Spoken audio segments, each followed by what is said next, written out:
Section 1. You will hear a conversation between a psychiatrist in the medical center of the college and a new student. First, you have some time to look at questions 1 to 4.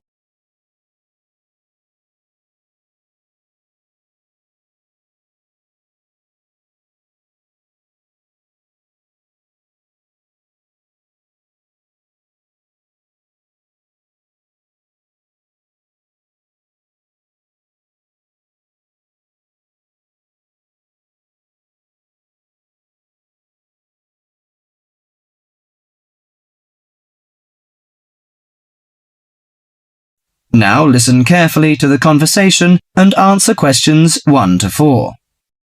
Hello, sit down, please. Thank you. Now, you are a new patient, aren't you? Yes, that's right.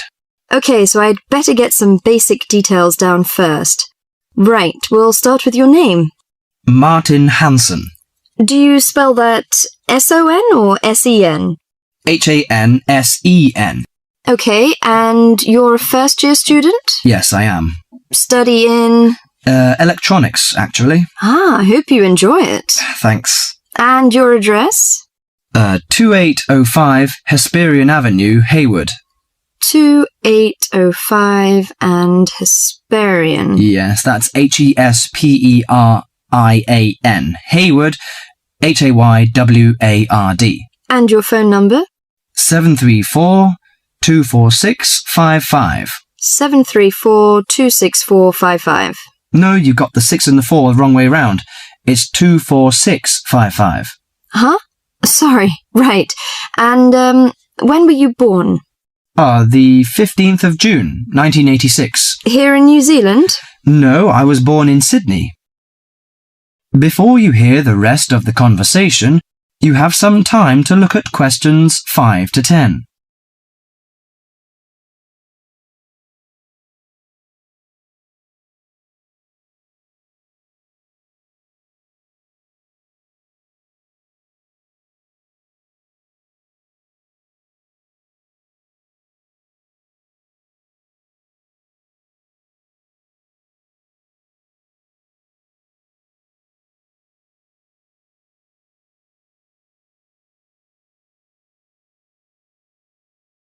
Now listen to the conversation and answer questions 5 to 10.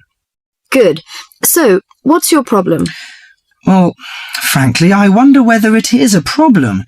I get the blues, and it lasts for quite a while. I don't know how to... Yes, we all feel sad or get the blues now and again. Generally, our sadness lessens in time, and with the support of friends. However, if the depression leads to difficulty in thinking and greatly disrupts your daily routine, it can be evidence of a psychiatric problem. What do you feel exactly? I always feel sad and worthless. I find it hard to fall asleep and wake up early in the morning. How long has it lasted? Nearly half a month. Do you feel fatigue or loss of energy? Or you may have lost interest or pleasure in usual activities? Yes, sometimes. At first I thought I could overcome it by myself, but I failed, and I'm so glad that you came here. It seems that you are suffering mild depression from your symptoms. Depression? Yes, I feel depressed sometimes. But why would I... Depression may occur as a result of biochemical changes in the body. Alcohol, amphetamines, cocaine, and LSD can bring on depression. Those who have a family history of depression usually have a greater risk of depression. Sometimes the worrying changes in life can lead to depression. I see. I had a really bad breakup of a love relationship. It makes me feel hopeless. Do you think I need some treatment? Yes. Antidepressant medications are often used to treat depression, if it is serious. But I don't suggest them at first because of the side effects. I suggest psychotherapy, which can give you support and help you regain control. So do I need to come here every day? No, I will arrange counselling sessions for you, which will last 12 to 20 weeks. You come here once or twice each week. The psychotherapy is directed at helping you gain insight and understanding about events in your life, which may have contributed to your depression. With growing insight, you can often learn more effective ways of coping with your feelings and changing your behavior. What can I do to take care of myself? Well, at first you should do some physical exercises on a regular basis, at least 3 times a week. How is your food? Do you eat well? Yes, I think so. I eat at my homestay family. Good. Find a hobby or a positive recreational activity to participate in once or twice a week. I know it's difficult for you, though. When you feel it's hard to overcome the depression, come to the counselling session. Remember, ask for help if the load is too heavy to handle. Yes, I'll try. So, when will my counselling session begin? I'm going to arrange that for you. That is the end of part 1.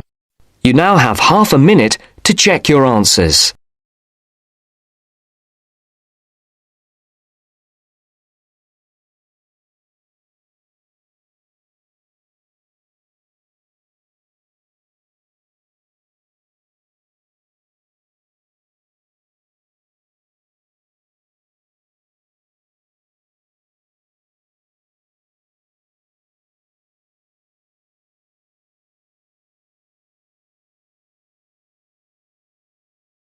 Part 2. You'll hear a talk by a security worker from Sydney Airport who is introducing the day-to-day operations of the Australian Quarantine Service. First, you have some time to look at questions 11 to 17.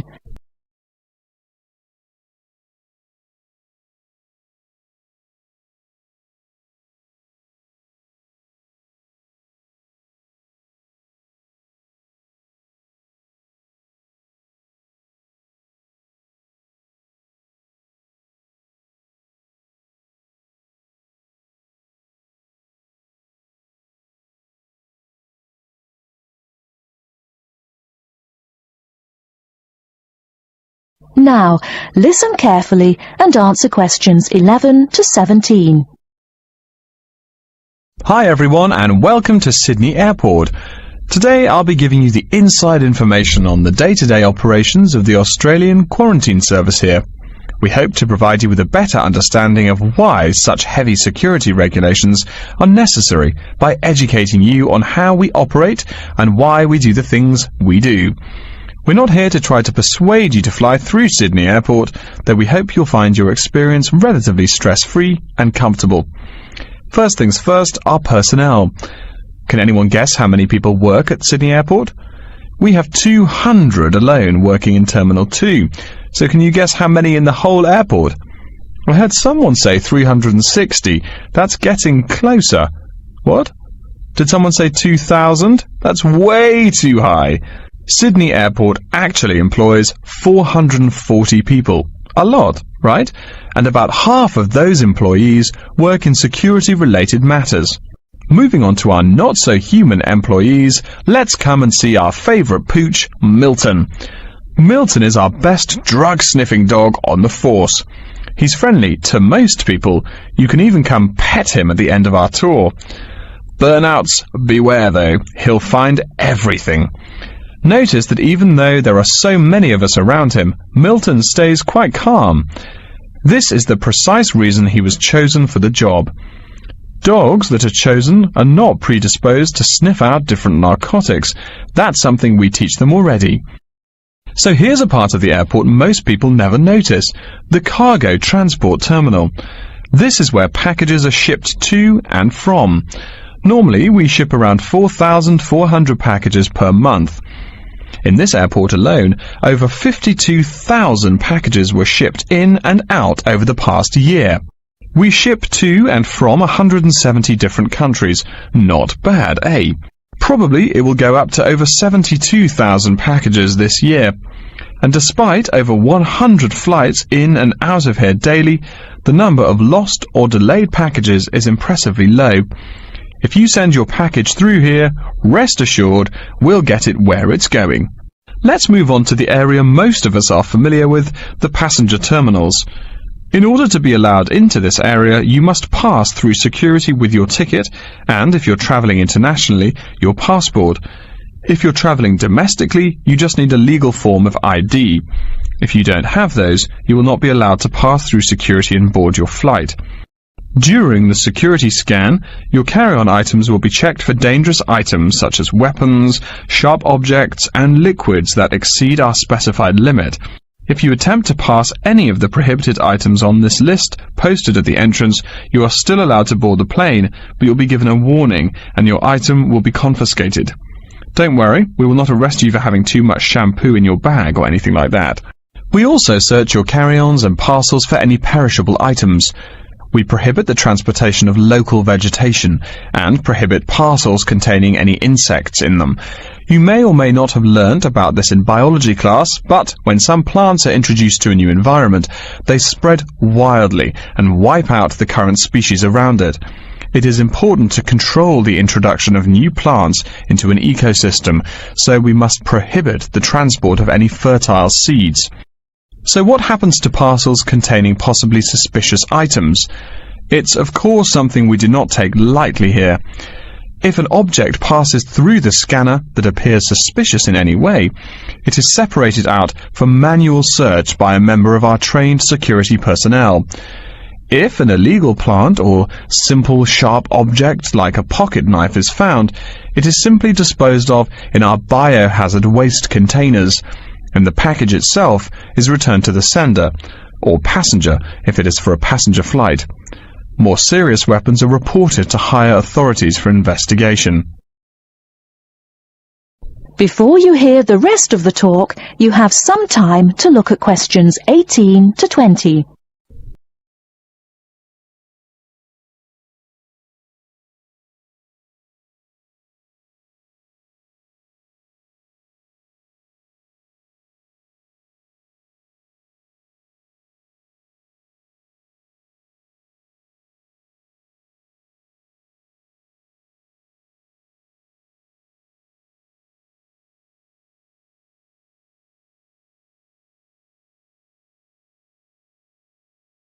Now listen and answer questions 18 to 20.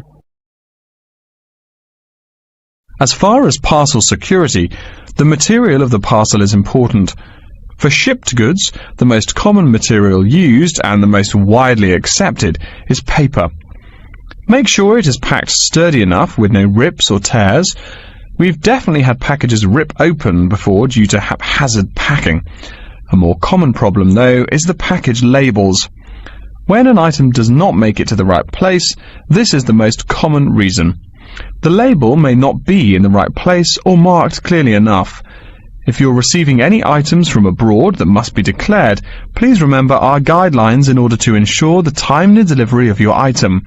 Make sure it is packed correctly, and we ask that you notify customs between 2 and 10 days within the item's scheduled arrival date. Okay, before we move on, are there any questions? That is the end of part 2. You now have half a minute to check your answers.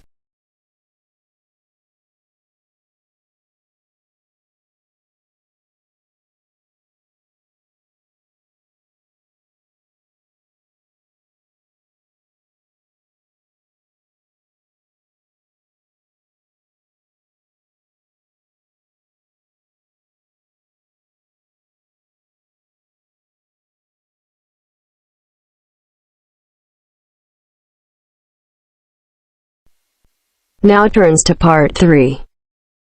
Part 3. You'll hear a woman calling Laverton Arts Centre for some information. First, you have some time to look at questions 21 to 26.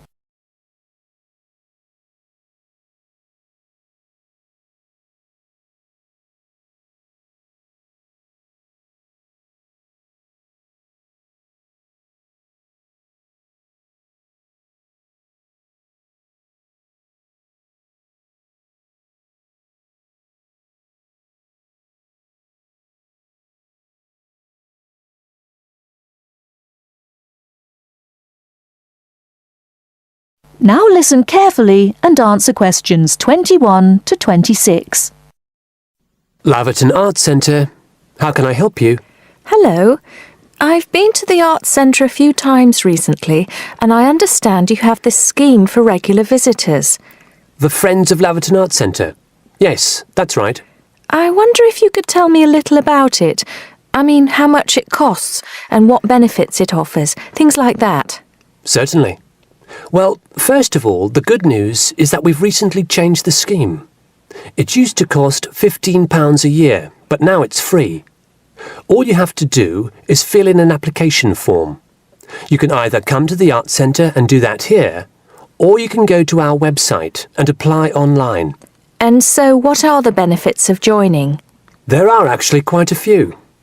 As a friend of Laverton Arts Centre, you'll receive a newsletter every 3 months with information on all the forthcoming events. That sounds useful. You also get priority booking for shows and concerts in the main theatre. Can you explain how that works exactly? Yes. What that means is that when tickets go on sale, for the first 2 days they're only available to friends of the Arts Centre. So, as long as you book early, you can make sure you get seats. Great! Do you ever offer discounts to friends of the centre? Under the old system, when you had to pay to be a member, we did. Under the new system, there won't be any discounts for shows in the main theatre or films at the Arts Cinema. Having said that, we will be offering some discounts to members for performances in the small theatre. There'll be information about this in each issue of the newsletter. I suppose I can find that information online as well, can I? Absolutely. Actually, we're redoing our website at the moment. Right now, there actually isn't a special section for Friends of the Arts Centre on the website. Once the site's been redesigned, there will be. You'll be able to put in your username and password and enter a special section just for you. It sounds excellent. Are there any requirements, though? I mean, as a member, do I have to do anything? Yes, sorry, I forgot to mention that. There are no formal requirements at all, though obviously we have this scheme to encourage people to attend events here regularly. So, we ask that you attend at least 4 events a year, whatever they are, if you possibly can. Nobody's going to count, though, and it's totally up to you. That sounds fair enough. Before you hear the rest of the talk, you have some time to look at questions 27 to 30.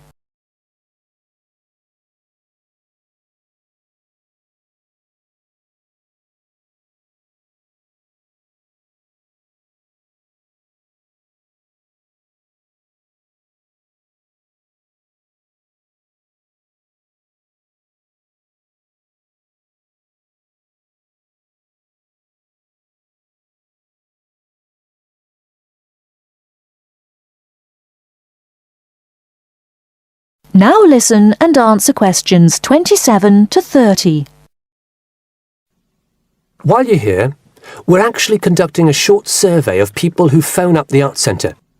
Would you mind if I asked you a few questions? It'll only take a couple of minutes. Sure, no problem. Thanks a lot. So, how many times have you visited Laverton Arts Centre in the last 6 months? Well, I've only lived in the area for the last 4 months, so not that many times. 3, I suppose. Yes, that's right. Fine. And how did you first find out about the Arts Centre? Let me think. Oh yes, a friend invited me to a concert and I came with her. Have you ever seen a film at the Arts Cinema here? No, I haven't, to be honest.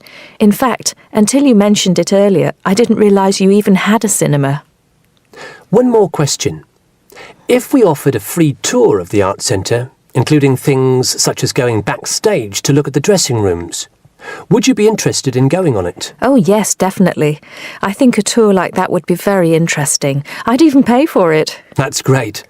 Thank you very much for your time. Thank you. That is the end of part 3.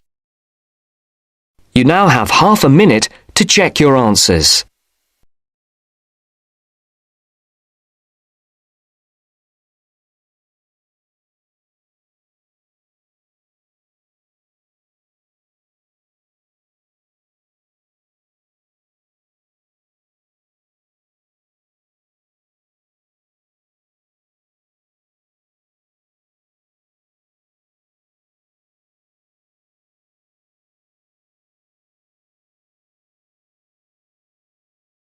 Now turns to Part 4.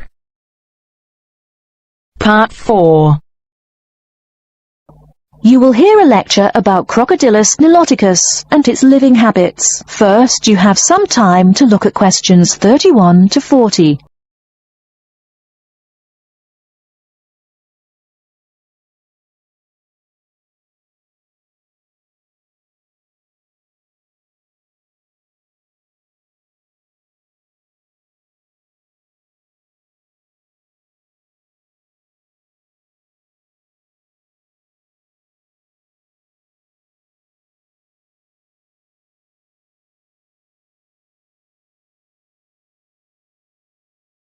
Now, listen carefully and answer questions 31 to 40. Good morning. Today we will continue our study of Crocodylus niloticus by talking about its living habits. We've already discussed the evolutionary attributes that set it apart from its crocodile relatives. Does everyone remember that? Yes, it has an extremely narrow snout and 3 or 4 rows of protective scales on its back, as compared to 2 rows on other members of the Crocodylus genus. Let's take a look at how these carnivorous man-eaters live, where they live, and finally, whether they really deserve their vicious reputation. To start, I'd like to address a great question posed to me by a student during yesterday's office hours. We talked about the distribution of crocodiles in Africa and saw that they are highly concentrated in the south and west of the continent. This student noticed that on the map displaying the distribution of crocodiles across Africa, there were no crocodiles in the northern region, and found no mention in the literature of the existence of crocodiles in the north of Africa. Why might there be no crocodiles in North Africa? Let's save this question for later in the lecture.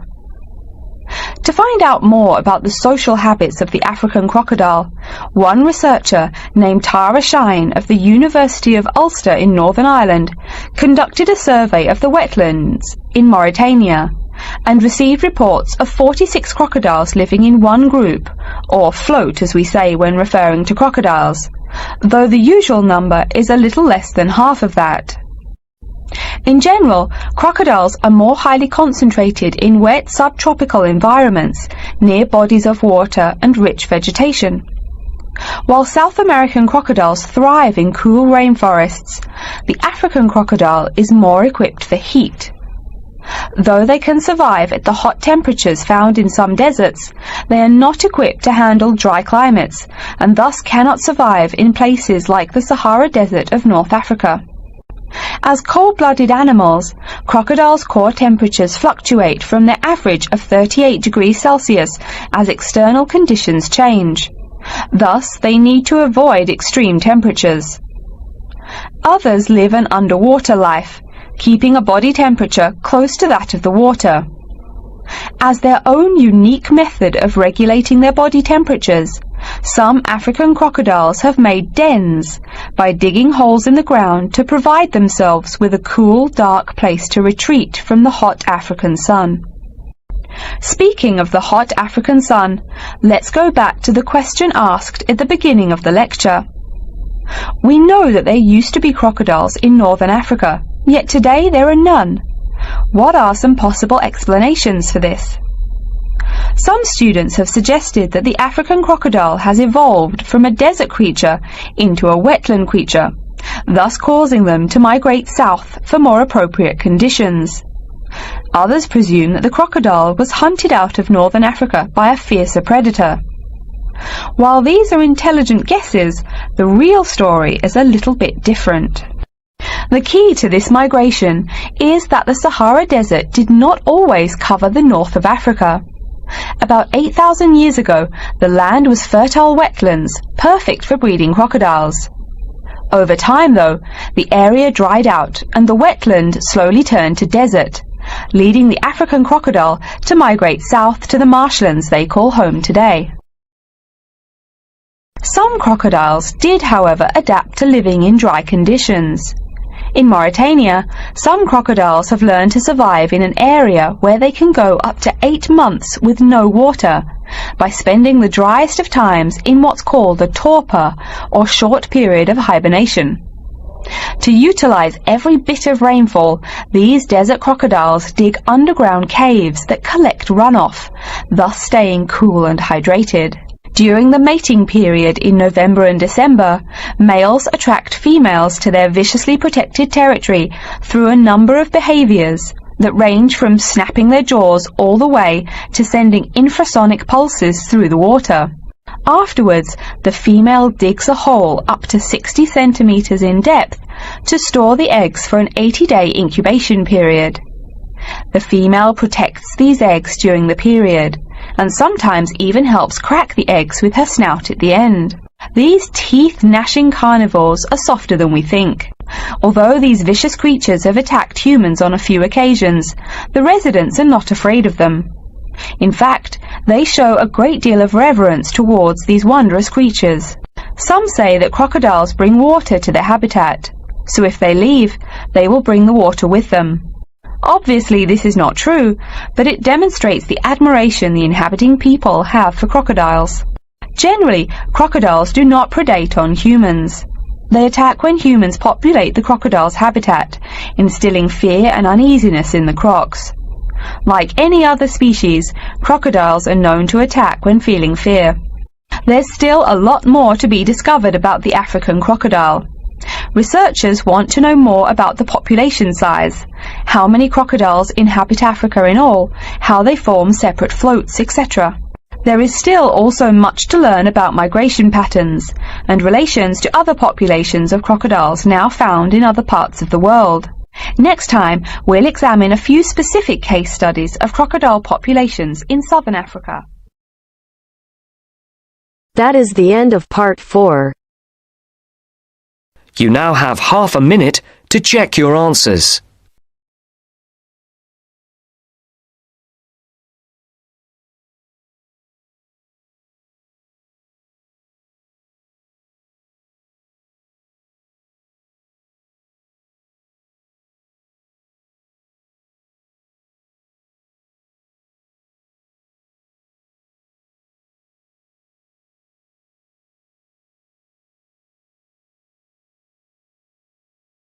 Give